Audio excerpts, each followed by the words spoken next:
envie, mais je ne le ferai pas. On va entendre tout de suite François Host.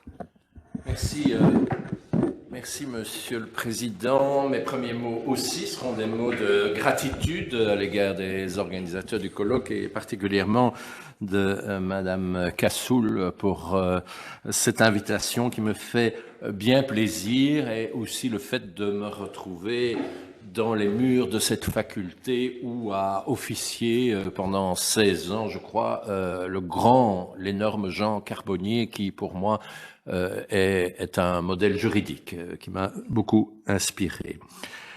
Le thème de ces journées, donc, c'est bien nature de l'homme, nature du droit.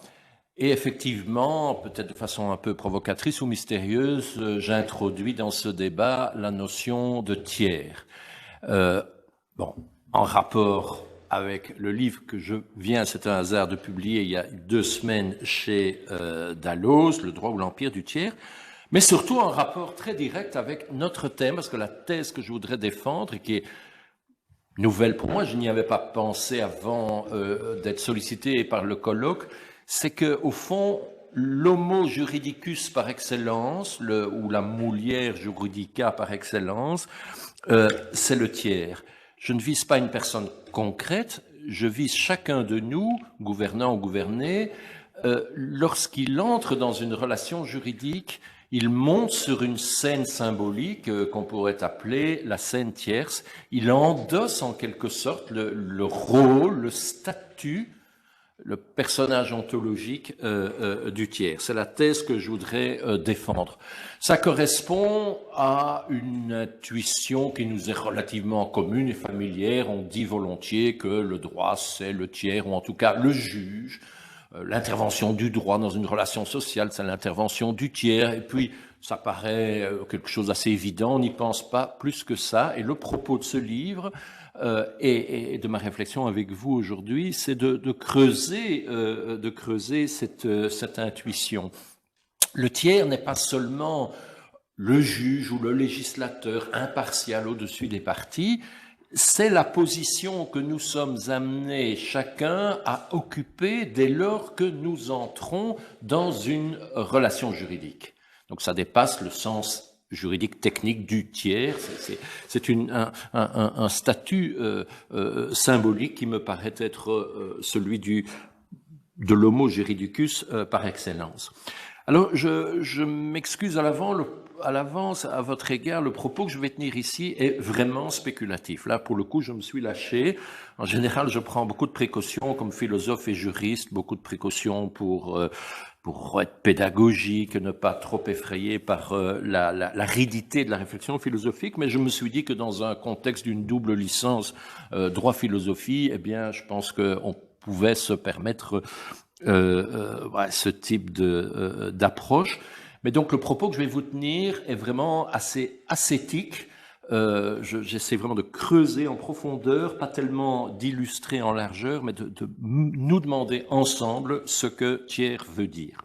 Et pour me faire un peu pardonner à l'avance de cet ascétisme, je vous ai quand même fait distribuer 2 illustrations que vous pouvez garder à l'esprit ou sous les yeux pendant toute cette causerie. La première, c'est la couverture du livre. Vous aurez reconnu un tableau célèbre du Caravage représentant le sacrifice d'Isaac par son père Abraham. Voilà, épisode biblique interrompu à la dernière minute, au moment où Abraham, en croyant fidèle, allait exécuter son fils à la demande de Dieu en sacrifice de Yahvé. À la dernière minute, l'ange intervient et interdit évidemment ce sacrifice inhumain, et Isaac sera remplacé par un agneau. Vous avez, je suppose, compris où je veux en venir. Le tiers, c'est la 3e main, celle qu'on voit à gauche de la représentation, celle de l'ange qui met un terme à cette violence extrême exprimée par le couteau. Voilà. Donc la relation binaire, entre le père et le fils, qui est une relation ici mortifère, est triangulée par l'intervention de cette troisième main, la main de l'ange, dans laquelle je vois voilà, une forme de symbolisation de mon propos. Vous aurez remarqué que l'ange, on ne le voit pas, on voit juste sa main. C'est aussi un des attributs du tiers, on y viendra, que cet anonymat, que cette discrétion, un peu comme le bandeau de la justice, c'est un pouvoir qui doit rester discret s'il veut être efficace. Et ça me renvoie à ma deuxième illustration, au verso de la feuille que vous avez sous les yeux, qui est un paradoxe visuel célèbre qu'on appelle le vase de Rubin. Regardez bien et surtout regardez assez longtemps cette image, et si dans un premier temps ce sont deux visages noirs qui vous apparaîtront, à un certain moment, avec la même force visuelle, avec la même évidence, vous allez voir apparaître en surface, à l'avant-plan, un vase blanc. Et alors vous aurez une sorte de jeu de va-et-vient visuel permanent entre visage et fond. Là encore, je suppose que vous voyez où je veux en venir. Le tiers, c'est ce fond qui est le lien entre A et B, entre ces deux visages, et qui leur permet, qui les fait apparaître tout en les distinguant. Voilà, ça c'était les concessions pédagogiques. Maintenant, je propose de plonger dans l'univers un peu éthéré de cette scène tierce qui va nous demander aux uns et aux autres un effort d'abstraction et de spéculation.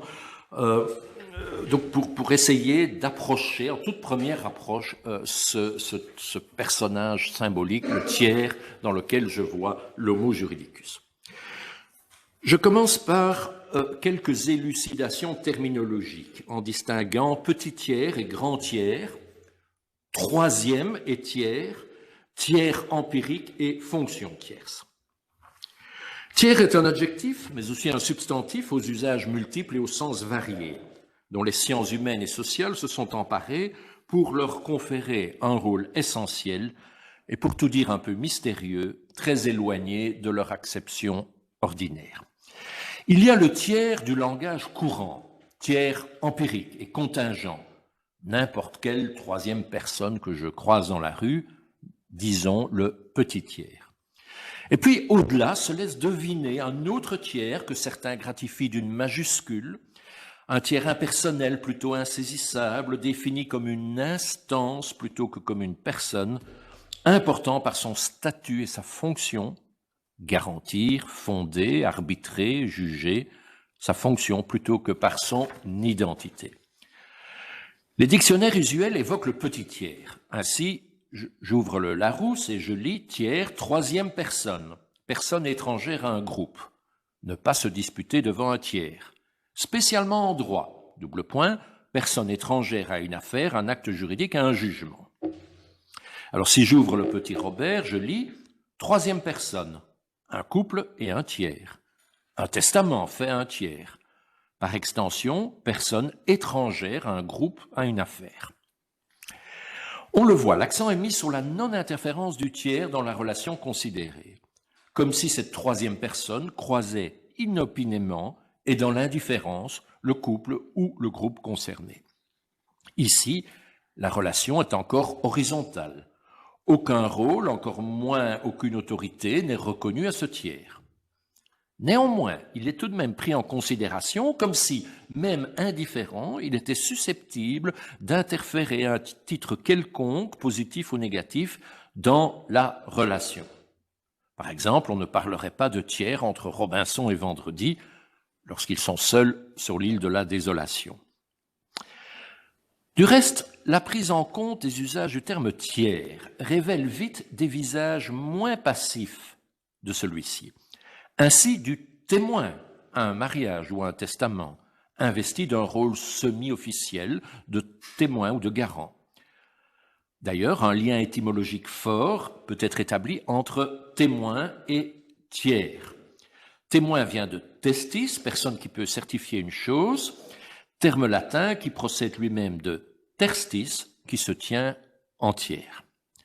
De là, une famille de mots dont testament, supposant une action performative devant des tiers, pris à témoin, des mots aussi comme attester, contester, protester, comme si pour la première fois se laissait deviner une relation de verticalité, quelque chose comme l'appel à une instance supérieure. Le témoin opère alors comme délégué d'une autorité sociale attestant la réalité de l'acte, de sorte que la relation primaire de base, horizontale, s'inscrit désormais dans une perspective plus large et que ces acteurs ne pourront plus nier la réalité de cet acte ou s'en dégager, comme on dit, sans autre forme de procès. Les dictionnaires juridiques recèlent les mêmes glissements. Ainsi, le vocabulaire juridique de Gérard Cornu, qu'il est toujours bon d'ouvrir quand on entame une recherche, je lis « tiers », en un sens général, toute personne étrangère à une situation juridique ou même une personne autre que celle dont on parle. Ici, la distinction est nettement posée entre le tiers et les parties au contrat ou à la décision de justice. Néanmoins, ici aussi, apparaissent déjà de nombreux tiers investis d'un rôle beaucoup moins passif, interférant à un titre ou l'autre dans la relation entre les parties. Nous avons le tiers intervenant, qui volontairement intervient au procès engagé entre les parties originaires, le tiers opposant, qui fait tierce opposition, le tiers payant, l'organisme de sécurité sociale qui règle directement les frais médicaux plutôt que de rembourser à l'assuré l'avance que celui-ci en a faite. On a le tiers porteur, celui à qui un effet de commerce se trouve transmis par endossement. Si les tiers intervenants, opposants ou porteurs apparaissent comme des troisièmes personnes quelconques, devenant partie au procès ou à la transaction, ce qui est banal et relève de l'horizontalité. En revanche, le tiers payeur désigne une institution de surplomb investie d'un rôle social spécifique. Et il en va de même du tiers de référence ou encore du tiers de confiance dans les familles en difficulté, fonction qui, dans certains cas, est assumée par l'administration. Plus largement, Emmanuel Gelante note, je le cite, que le lien de droit suppose un tiers stabilisateur, un regard réfléchissant. Ainsi, dit-il, de l'officier d'état civil dans le lien de filiation et le lien conjugal. Ou encore, je le cite toujours, du notaire qui contribue à déterminer la juste distance pour les actes authentiques. Ici encore, donc dans le vocabulaire juridique, comme dans le langage courant, on passe insensiblement du tiers contingent et empirique à la fonction tierce remplie par une instance supérieure. Un deuxième indice de la transition du petit au grand tiers est le fait, que je n'ai pas encore relevé mais qui est essentiel, que le terme tiers peut s'entendre dans deux sens distincts. Il s'agit soit de la troisième personne que j'ai déjà évoquée, soit de la fraction, lorsqu'on parle par exemple du tiers d'un budget. Envisagé dans le premier sens, le tiers s'entend du troisième individu, l'entité qui, dans une série indéfinie, vient entre le deuxième et le quatrième. Rien de très particulier à cet égard. Le tiers revêt un sens ordinal et vise un X à part entière. En revanche, envisagé comme fraction, le tiers s'entend d'un principe de séparation affectant n'importe quel chiffre de la série qui devient dès lors tiers autre à lui-même. Cette fois, on glisse vers une fonction non triviale, une fonction d'ordre symbolique. Vous savez que le propre du symbole, même dans son étymologie grecque de symbolon, c'est séparer et relier. Le symbolon en grec, c'était le morceau de bois ou de poterie qu'on cassait en deux, qu'on donnait aux deux parties, donc casser, séparer, écarter, pour pouvoir dans un second temps relier, communiquer, se reconnaître. Donc, quand on dit symbolique, on pense logique de liaison et de rupture, d'écart et de liaison.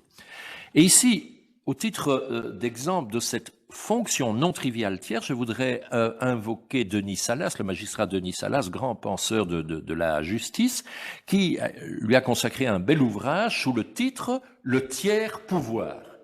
Intéressant. La justice n'est pas simplement le troisième pouvoir qui vient après le législatif et l'exécutif, la presse quatrième pouvoir. Bon, ça c'est banal, c'est contingent. Non, beaucoup plus intéressant, par sa position symbolique et le rôle même du juge dans la relation sociale, la justice est une forme de tiers pouvoir.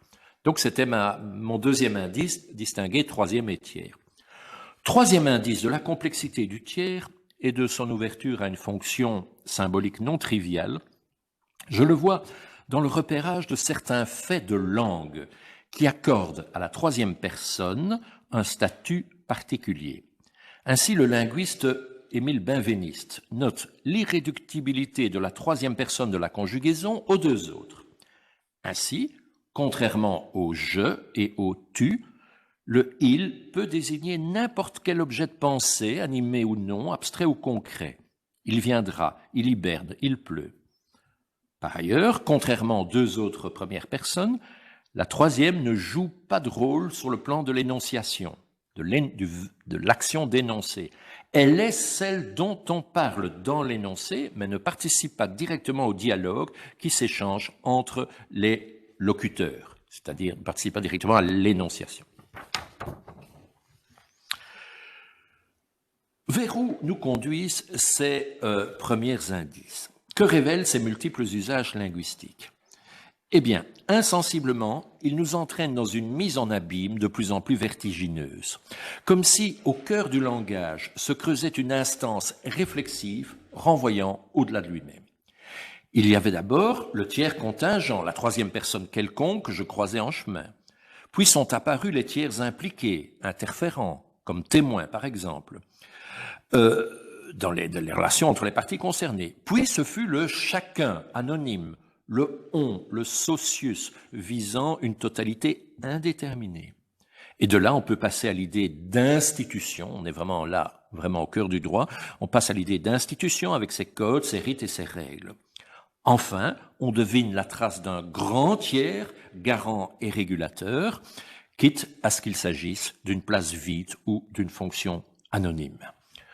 On pressent donc que cette question du tiers n'est pas banale. Sans doute nous conduit-elle au plus intime du processus où se noue la relation, c'est bien la relation juridique, entre le sujet et le groupe, le sujet et le social.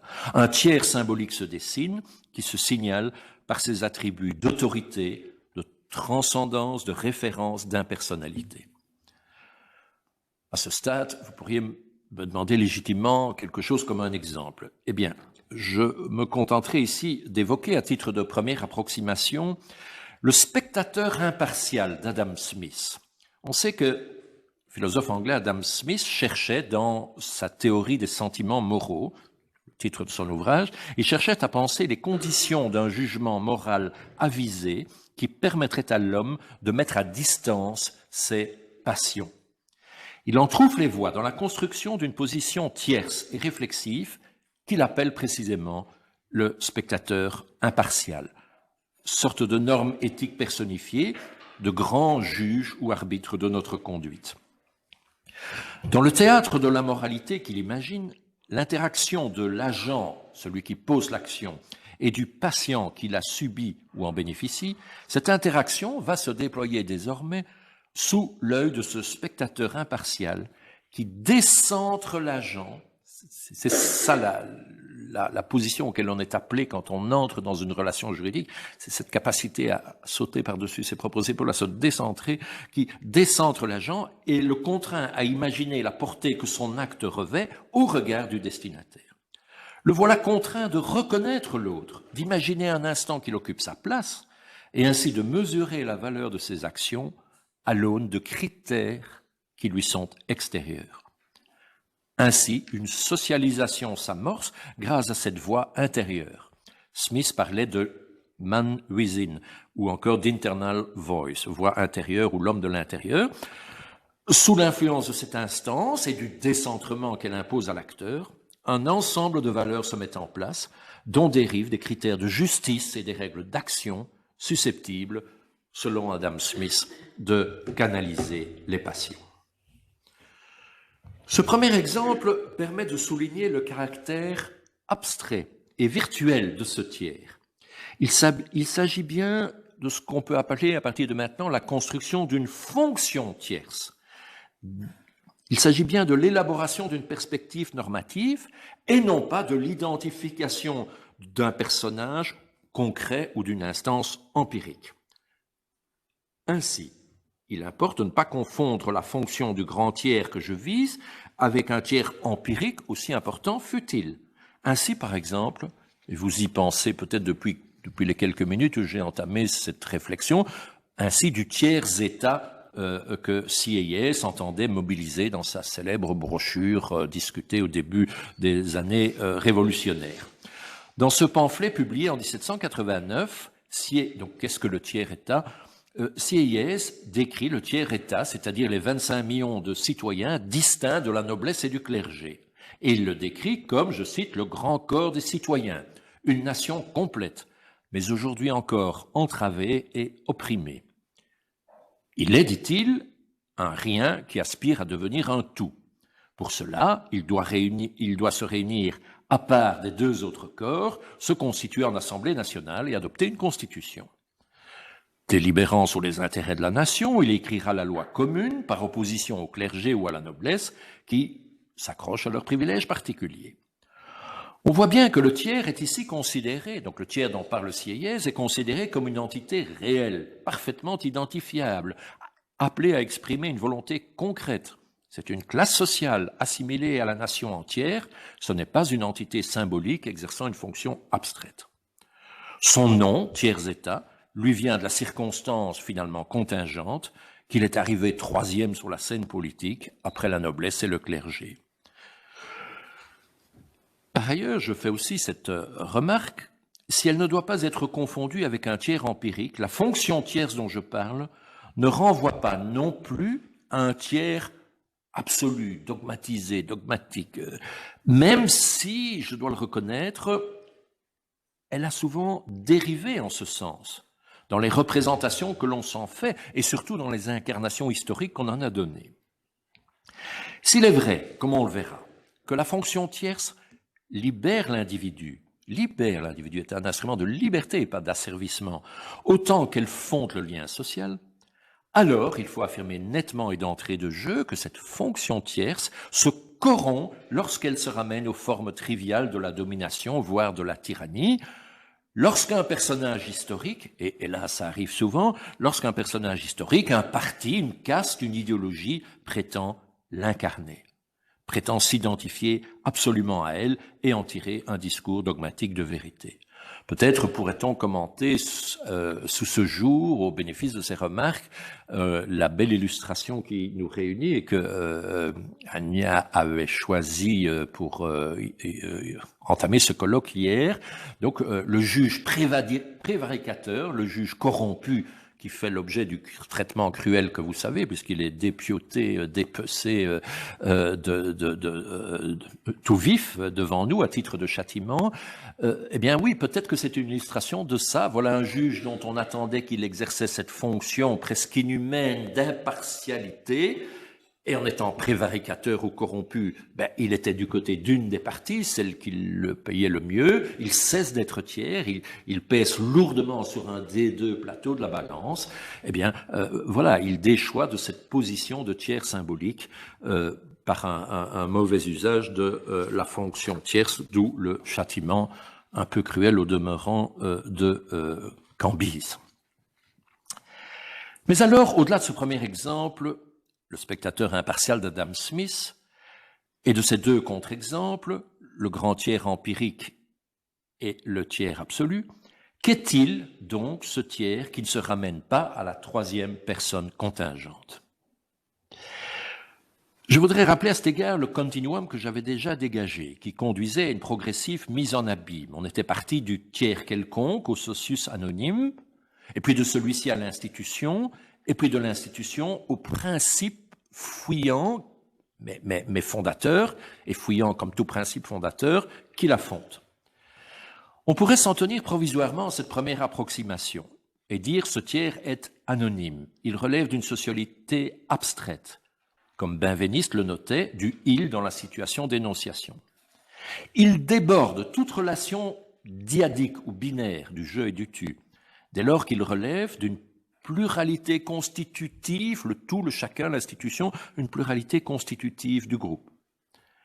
Ainsi compris, ce tiers anonyme, exclu du face-à-face entre le je et le tu, est inclus dans un ordre plus large constitutif de la société. Et il deviendra, et ça j'anticipe la suite, il deviendra alors l'enjeu des premiers rapports de justice. Tant que la relation binaire reste dyadique, duel, binaire, elle relève de la sollicitude, de l'amour, de la charité, ou au contraire de la violence, de la domination. Donc, amour et violence sont des catégories binaires, pour le meilleur ou pour le pire, avec l'instauration de la scène tierce, l'élévation à ce que j'appellerais la puissance 3, c'est-à-dire l'inscription dans un univers symbolique juridique, eh bien, on s'arrache à cette dualité et on devient capable, en quelque sorte, de raisonner en termes de justice, mais la justice est impersonnelle. Je note aussi, à titre d'anticipation, que ce tiers anonyme est aussi un tiers durable, figure du chacun qui dure, qui déborde de l'immédiateté de la relation personnelle, qui s'inscrit dans la durée indéterminée de l'institution. Par exemple, les mécanismes de solidarité intergénérationnelle de la sécurité sociale. Propre de l'institution, comme l'avait bien noté Oriou, c'est de durer, de dépasser l'existence des personnes contingentes qui en sont les organes ou les bénéficiaires. En droit aussi, ce tiers se décline sous des figures très diverses. Bien sûr, nous pensons spontanément au juge ou à l'arbitre, voire au législateur, qui opère la balance entre les intérêts en compétition. Mais on devrait avoir égard aussi aux justiciables quelconques, au sujet de droits anonymes, envisagés par catégorie, ou même dans leur totalité, chaque fois que le juge ou le législateur élabore une solution, arbitrant tel litige, allouant telle ressource, consacrant telle priorité, avec le souci du tiers, avec le souci d'assurer un équilibre social général. Ça veut dire en tenant compte des intérêts de tous et pas seulement des parties au litige ou des secteurs qui font du lobbying, demandeurs de telle ou telle législation. Le tiers prend ici la figure de tous ceux, masse indéterminée, qui ne participent pas directement à ce jeu social précis arbitré par le juge ou le législateur, mais qui demain ou ailleurs pourraient être indirectement affectés par la solution qui interviendra. On trouve aussi une trace de ce sujet de droit anonyme, et cette fois stylisé en archétype, dans ce qu'on appelle les standards juridiques, du genre bon père de famille, commerçant honnête et diligent, administration fiable, qui servent à déterminer des normes idéales de comportement et aussi les critères de la faute civile en cas de violation de celle-ci. Dans ces cas, les tiers archétypiques, standardisés, servent eux-mêmes à définir la norme régulatrice ou le critère d'arbitrage. Une dernière observation, essentielle au demeurant, ces tiers abstraits, voire la fonction tierce elle-même, ne se produisent évidemment dans la vie réelle que sous une forme incarnée et concrète. Ce sont des agents, des institutions, des personnes identifiables qui, in fine, occupent ce rôle. De là, je le reconnais volontiers, le risque réel d'identifier la fonction à l'individu et au pouvoir qu'il exerce. Et aussi, dérive plus grave encore, mais cette fois du côté de la personne investie de la fonction, c'est le danger, un peu comme le juge châtié par Cambyse, le danger de s'en croire le titulaire naturel et exclusif et d'en faire un usage abusif. Il faut pourtant distinguer nettement l'un et l'autre, donc la fonction tierce et la personne qui l'exerce. Les distinguer pour se prémunir au plan pratique des effets d'hégémonie, de domination que cette confusion pourrait entraîner, et aussi pour étudier, cette fois au plan de l'intelligence, de la compréhension du social, pour étudier les multiples jeux par lesquels un individu ou un pouvoir vont user de cette fonction tierce, incarner cette instance tierce, soit brutalement, comme un outil dans un rapport de force, et dans ce cas, le tiers déchoit au niveau binaire de la partie, soit au contraire, symboliquement, en élevant la relation duel à ce que j'appelle la puissance 3, le niveau du bien commun ou de l'intérêt général. Niveau supérieur, puissance émergente, qui est celle du tiers. non seulement le tiers du pouvoir qui l'incarne et qui lui donne voix, mais aussi, et c'est encore plus important, le tiers intérieur des sujets de droit qui intériorise cette position. Ce tiers intérieur qui opère donc dédoublement du sujet et donc division de celui-ci selon la logique de la fraction dont je parlais tout à l'heure. Ceci me conduit à un deuxième point tout à fait essentiel dans la description du tiers. Le premier, c'était toute une réflexion de type terminologique que je faisais. Mon deuxième point essentiel, c'est de parler, et désolé pour le néologisme, de tiercéisation, de dédoublement, d'hybridation. Permettez-moi de noter ceci, et soyez-en convaincus sans aucune vanité intellectuelle, mais je dis la poursuite d'idées qui se veulent originales, qui cherchent vraiment à penser de façon originale, implique la création de néologismes. Il n'y a pas ici d'affêterie ou de jargon professionnel, mais la volonté de serrer au plus près des réalités qui ne sont pas évidentes, de façon à échapper aux manières convenues de penser. C'est pourquoi je parle de tiercéisation, pour viser un processus, un mouvement par lequel un sujet, un je, un tu, intègre progressivement la position du tiers. Pas celui de l'autre qui me fait face, même ou me menace, mais celui de l'autre extérieur, de n'importe quel autre. Sujet qui, en se décentrant ainsi, ne serait-ce qu'un peu, comme le spectateur impartial de tout à l'heure, sujet qui amorce un écart à l'égard de lui-même, et c'est pourquoi je parle de dédoublement, et intègre quelque chose du point de vue de l'autre, c'est pourquoi je parle d'hybridation. Au plan de la connaissance, au plan cognitif, ce mouvement de tiercéisation ouvre la voie à une démarche réflexive. Au plan de l'action, au plan éthique, il conditionne le présupposé de toute justice. C'est tout simplement l'aptitude à se mettre à la place de l'autre. Ainsi, le tiers dont je suis la trace ne reste pas étranger au sujet que je suis, comme une puissance extérieure de surplomb, plus ou moins édifiante ou menaçante, c'est aussi de l'intérieur qu'il opère. À la fois partiellement produit par chacun et intériorisé par chacun, le tiers se dissémine. Il ne reste pas l'apanage ou le monopole du juge ou de législateur. Le tiers se pluralise et le sujet se dédouble. Ce thème du dédoublement est essentiel en philosophie juridique et en philosophie politique. Permettez-moi d'en donner 2-3 exemples très connus.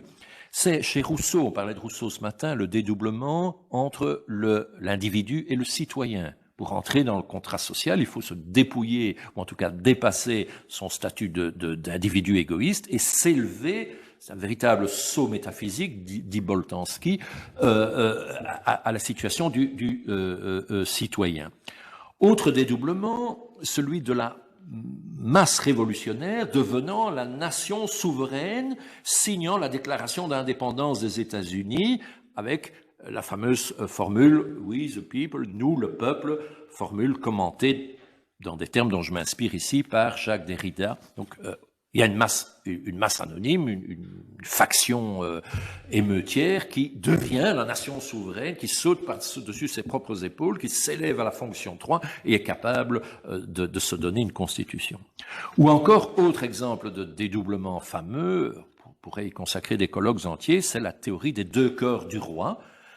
Donc le roi, mais aujourd'hui le président de la République, ça s'est laïcisé dans l'institution moderne. Donc le roi qui a un corps physique comme vous et moi, sujet à toutes sortes d'avatars, qui vit et qui meurt, qui devient fou, qui faute.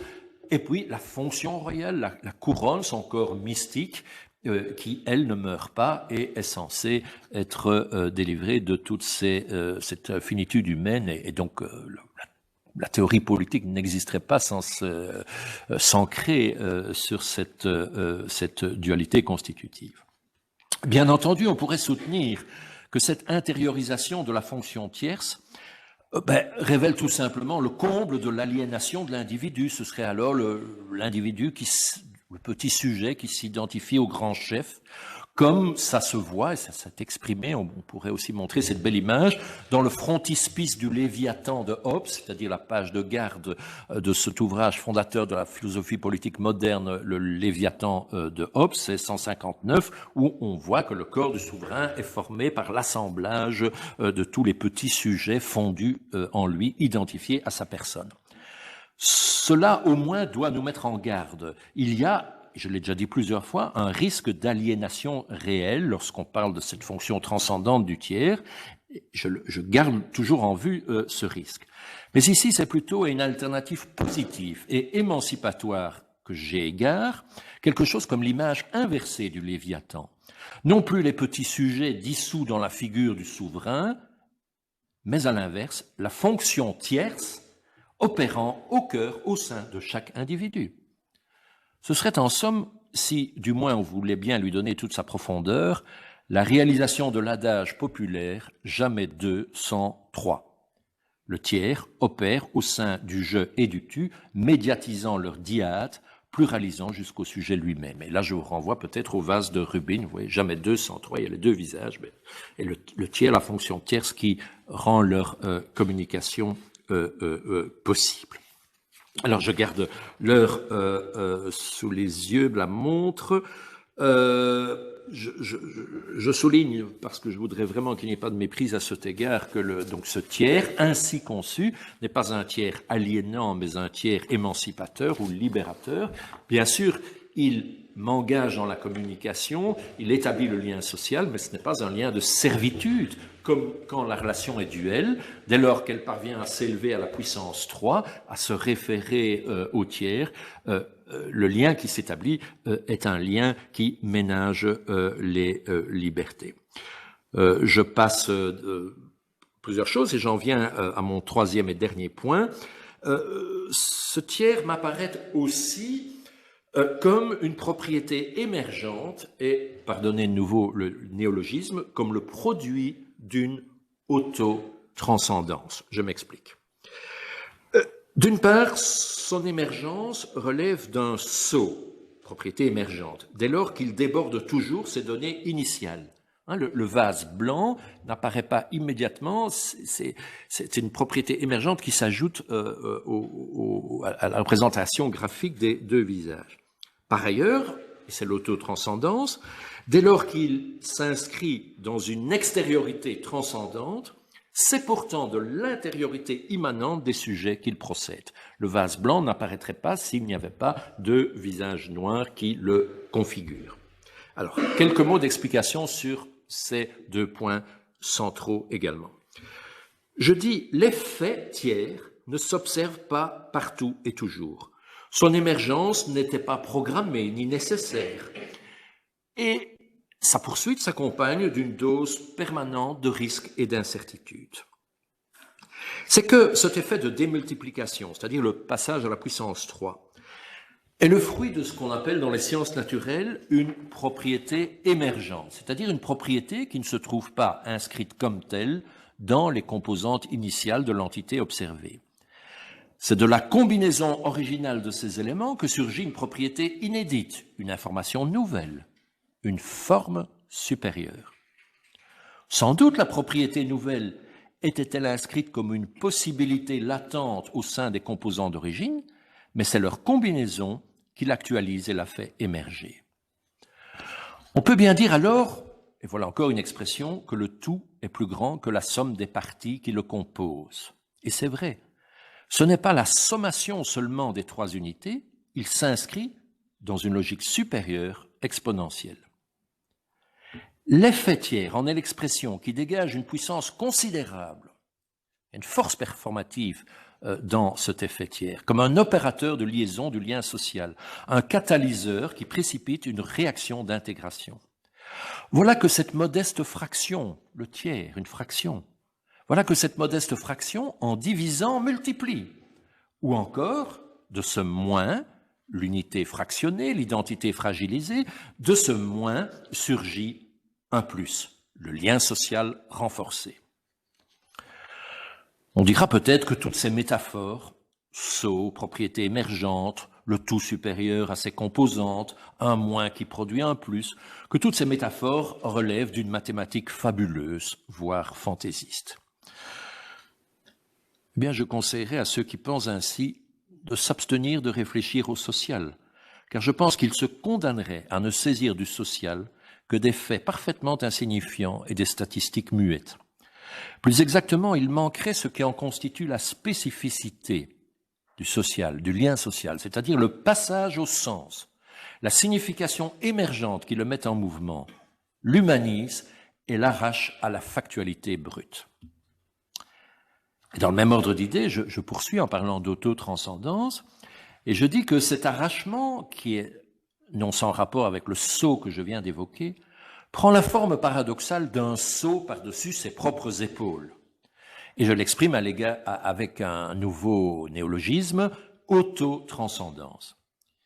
Ici encore, croyez-le bien, il n'est pas question de coquetterie intellectuelle, mais simplement du désir d'exprimer au plus juste ce dont il s'agit. La référence à une instance extérieure, transcendante, le tiers, mais à partir de moi, de vous, à partir d'une position immanente. Ou encore, c'est la mobilisation d'une instance hétéronome à partir des ressources de l'autonomie du sujet. Ici encore, d'aucuns pourraient se moquer en rappelant l'aventure de ce malheureux baron de Munchausen qui croyait se sortir du marais dans lequel il était tombé, où il était en train de s'enliser en se tirant par les cheveux. Eh bien, c'est pourtant d'un tel paradoxe que la constitution du social, c'est un tel paradoxe que la constitution du social nous donne à voir. Une constitution paradoxale en forme de ce que des théoriciens du système ont pu appeler une hiérarchie enchevêtrée ou une boucle étrange. Comme disent les théoriciens du système, et Michel van de Kerkhove et moi, on a beaucoup utilisé ce mécanisme de la hiérarchie enchevêtrée ou de la boucle étrange pour penser des rapports alors très techniques et très juridiques dans le cadre du droit en réseau.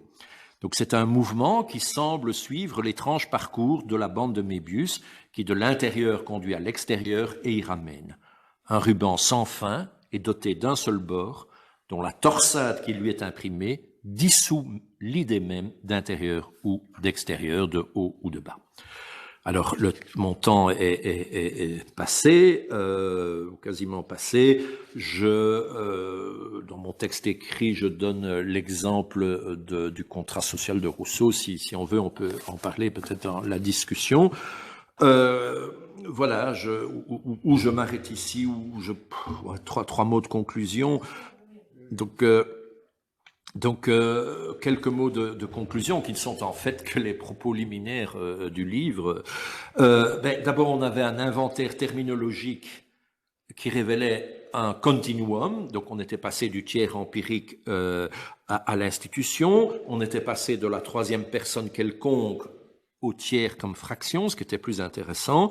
On était passé du tiers incarné à la fonction tierce, produisant des effets tiers. Et je rappelais que cette fonction est symbolique puisqu'elle est de séparation et de reliaison. Deuxièmement, je disais que dans la vie sociale réelle, les tiers symboliques, par exemple les juges, la fonction judiciaire, le tiers pouvoir dont parle Denis Salas, s'incarne évidemment dans des personnes concrètes. Ces fonctions sont exercées par des individus de chair et d'os avec les risques que cela comporte et les devoirs déontologiques de la fonction pour se hisser en quelque sorte à la hauteur de la fonction. Et si vous lisez par exemple tout le théâtre de Shakespeare, ça c'est mon côté droit et littérature, tout le théâtre politique de Shakespeare ne parle que de ça, c'est de la tension entre les pauvres rois et reines d'Angleterre affectés de bien des malheurs aujourd'hui comme hier, et la dignité de la fonction royale à la hauteur de laquelle ils ne parviennent que rarement. C'est tout le tragique de la vie politique. Alors, j'essaie vraiment de synthétiser. Je disais aussi que ce que j'appelais le bon tiers symbolique, comme tout fractionné, opère au sein de chacun des sujets. C'était le processus de tiercéisation. Par son effet, le sujet se scinde, se dédouble, se hisse au-delà de lui-même, comme le citoyen de Rousseau. Quatrième remarque, cette émergence du tiers symbolique, disions-nous, est un processus, un saut qualitatif, une propriété émergente, qui ne s'observait, sinon à l'état potentiel, dans aucun des composants d'origine. La logique symbolique est une logique du supplément qui fait que le tout est supérieur à la somme des parties. De ce fractionnement, un effet démultiplié surgit, de ce moins surgit un plus, disions-nous. Cette scission produit, et ça j'insiste, c'est important, cette scission produit une puissance sociale bien supérieure finalement, ça c'est rassurant, en fait c'est une bonne nouvelle, c'est la force du droit, quand le droit parvient à s'élever à cette instance tierce, cette puissance symbolique est bien supérieure à celle qui se dégage du rapport de force initial. C'est la main de l'ange plus forte que la main d'Abraham qui pourtant a le couteau en main face à la victime consentante, le fils. Si je ne craignais d'abuser encore une fois de métaphore, je pourrais évoquer ici la formidable énergie dégagée du processus de fission nucléaire et les réactions en chaîne qui peuvent s'en suivre. C'est elle qui fait la force de l'institution. C'est elle qui caractérise ce que le philosophe Castoriadis appelle la création sociale historique. Et qui, dans certains moments où nous sommes vraiment capables de donner corps ainsi à des idées, des institutions qui sont une création sociale historique. Mais bien sûr, tout cela est fragile, humain, trop humain, et donc je termine en mettant en garde contre les usages abusifs de cette fonction tierce qui est à la fois nécessaire et impossible à atteindre, en tout cas dans sa pureté. Voilà, je vous remercie de m'avoir suivi dans ces élucubrations très spéculatives et je ne peux que vous demander de me donner le crédit d'une, voilà, qu'il s'agit seulement d'une introduction et dans la suite du livre, j'essaye de creuser et d'exemplifier quelque peu ces intuitions, mais je suis sûr que chacun pourra se réapproprier ce propos selon sa propre expérience. Je vous remercie.